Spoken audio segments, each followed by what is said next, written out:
नमस्कार। सभी दोस्तों को नमस्कार है। कैसे हैं सभी लोग?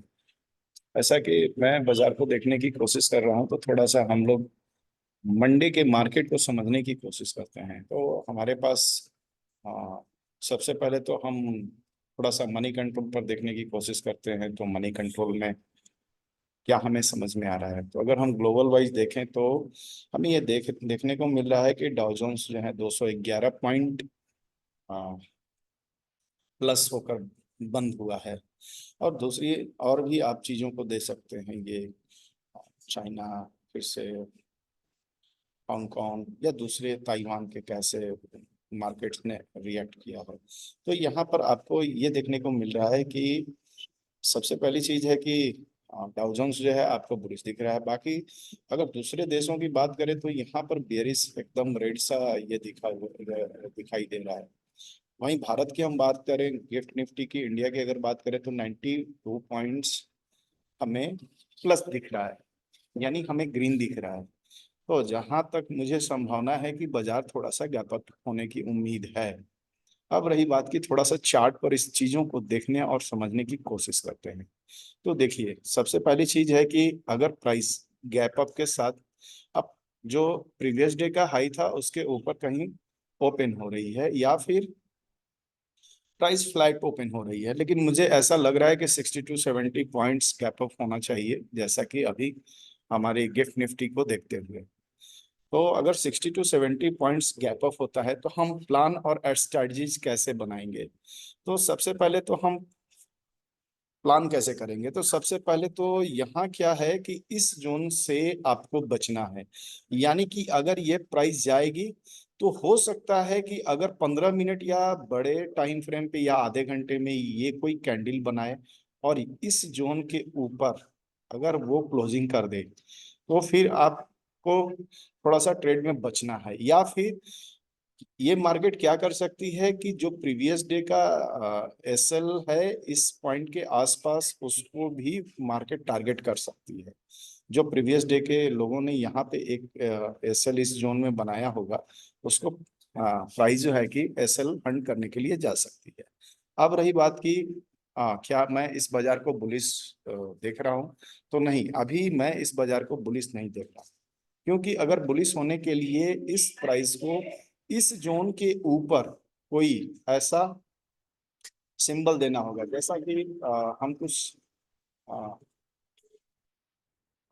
इंडिकेटर्स वगैरह का यूज कर रहे हैं, तो वो 299 के आसपास, यानी कि 22,299 के आसपास हमारी एक इंडिकेटर है। तो हो सकता है कि ये प्राइस जहां से रिवर्स हुई है, या मेरा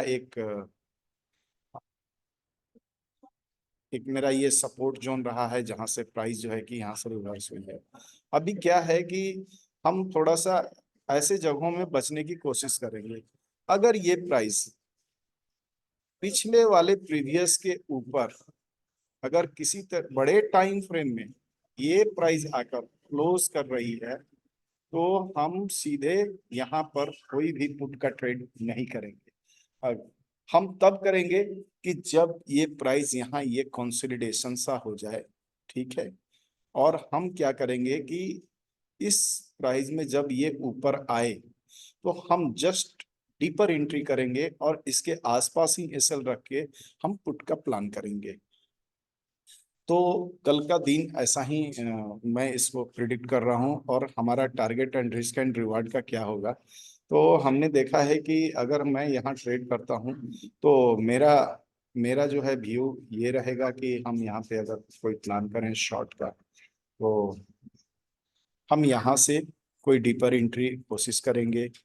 और सबसे पहली चीज है कि हम अपने रिस्क एंड रिवार्ड को देखते हैं। तो रिस्क एंड रिवार्ड को ऐसे हम देखेंगे कि हमारा प्लान या तो ये यहाँ तक मिल जाए कि इस जोन के आसपास हमें मिल जाए, यहाँ हम प्लान कर सकते हैं अपने पुट के ट्रेड में। और दूसरी चीज है कि अगर अगर ये मार्केट कुछ और गुड साइन देता है तो हम अपने प्रॉफिट्स को और कैरी फॉरवर्ड कर सकते हैं। तो ये भी एक ट्रेंड लाइन है जहाँ की मैंने वन डे में इसको ड्रॉ किया हुआ है। एक ट्रेंड लाइन आप देख रहे होंगे। तो आप देखने की कोशिश करें कि जो हमारे प्रीवियस डे के पहले एक दिन जो है गिरावट आई थी, वहां पे ये प्राइस आई और ट्रेंड लाइन को इसने रिएक्ट किया और वापस चली आई। फिर नेक्स्ट डे जब ये हमारे जोन से ये ट्रेवल कर रही थी प्राइस, तो इसने एक प्राइस एक्शंस बनाया अप अप ट्रेंड का, और इसको इसने ब्रेक किया। फिर इसने एक लोअर हाई बनाया और फिर जो है इस प्राइस को ब्रेक किया। हाँ, इस ट्रेंड लाइन के पास ये प्राइस आके कुछ देर रुकी हुई थी और फिर इसने जो है कि एक दूसरा मोमेंटम बनाया, फिर ये रिटेस्ट हुआ और इसने हाई लगाया। तो इस तरह से हम इस प्राइस को देखते हैं। अगर बड़े टाइम फ्रेम की बात करें, थोड़ी सी वेव की बात कर लेते हैं, तो अगर हम वेव को देखते हैं तो सबसे पहले तो हमें एक यहाँ से लो देखने को मिला, तो इस एरिया में एक लो देखने को मिला, फिर ये हाई देखने को मिला। लेकिन ये तब तक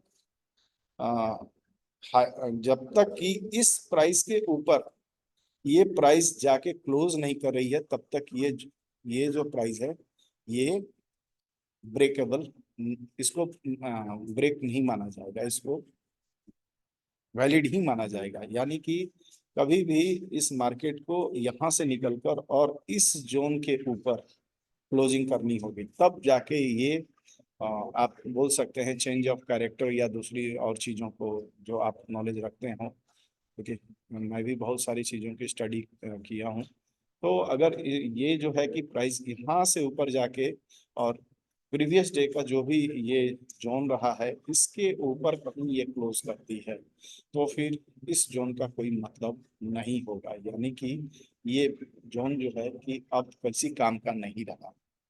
तो हम आगे इसमें जो है कि आगे कॉल के लिए प्लान कर सकते हैं। फिलहाल हमारे पास एक अभी जैसा वैश्विक स्थिति बनी हुई है, अभी दो देशों के बीच जो है चर्चा बनी हुई है, ईरान और इजराइल।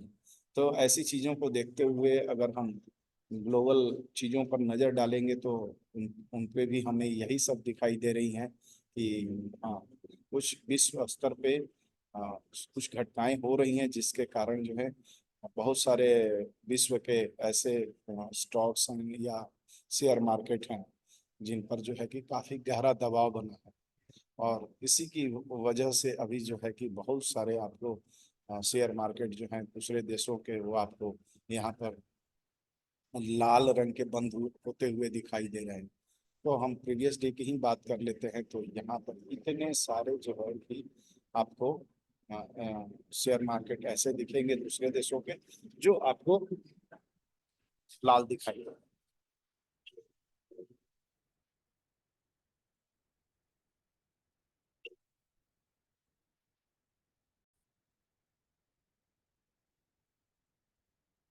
अब हम थोड़ा सा दूसरी चीजों पर ध्यान देते हैं। तो अब हम क्या करते हैं कि थोड़ा सा हम एनएससी के ऑप्शन चेन को भी ढूंढने और टटोलने की कोशिश करते हैं कि यहाँ पर हमें क्या दिख रहा है। तो यहाँ पर सीधे सीधा हम एनएससी के ऑप्शन चेन को ढूंढते हैं। एनएससी ऑप्शन चेन,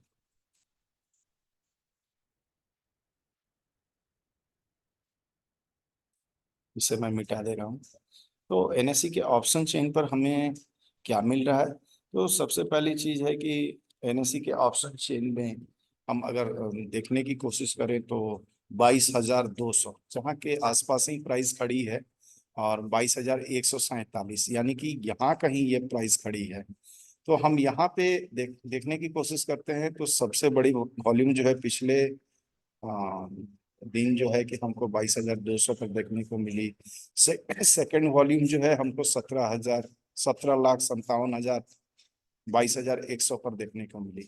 अगर ओआई की बात करें तो हमें सबसे बड़ी ओआई जो है 22,200 के आसपास दिखाई दे रही है। अगर सेकंड लार्जेस्ट की बात कर सबसे बड़ी सॉरी ये सबसे बड़ी ओआई मुझे 22,300 के आसपास ही दिखाई दे रही है। यानी कि जो हम संभावनाएं यहाँ पर देख रहे हैं निफ्टी में, तो हमें ऐसा दिख रहा है कि यह प्राइस जो है कि 22,300 के आसपास भी जा सकती है। तो अगर जाने के लिए मार्केट को देखा जाए तो यहाँ पे जो 22,200 पे पुट राइटिंग जो है अगर हम देखें टोटल ओआई की बात करें तो यहाँ पर थोड़ा सा बिल्डअप होना जरूरी है। अगर यहाँ पे बिल्ड हो रहा है उस दिन और यहाँ पे थोड़ा सा और एग्रेसिव बिल्ड हो रहा है तो समझिए कि ये प्राइस 22,300 के आसपास जाने वाली है। अगर ऐसा कुछ नहीं होता है तो प्राइस जो है कि इसी जोन के आसपास में, क्योंकि 22,200 पर भी जो ओआई हैं ये कहीं से कमजोर नहीं है। अगर कंपेयर टू पुट साइड तो ये कहीं से कमजोर नहीं है। तो कमजोर नहीं है तो मुझे जहां तक उम्मीद है कि ऐसी स्थिति में अगर ये लोग अपनी पोजीशंस को यहाँ से नहीं निकालते हैं तो फिर यहाँ से आपको एक रिवर्सल देखने को मिलेगा। यानी कि हमें थोड़ा सोच समझ के ट्रेड करना है। जो हमारी ये जोन्स हैं कि जो हमने यहाँ निफ्टी में ये जोन्स को डिफाइन किया हुआ है, इस जोन्स को थोड़ा सा हम देखने की कोशिश करेंगे। हम अगर बीच में कहीं यहाँ पर ट्रेड प्लान कर रहे हैं, यहाँ पे कहीं बीच में ट्रेड प्लान कर रहे हैं तो इट में भी यहाँ से अगर हम पुट खरीदते हैं तो ये प्राइस यहाँ तक जा सकती है।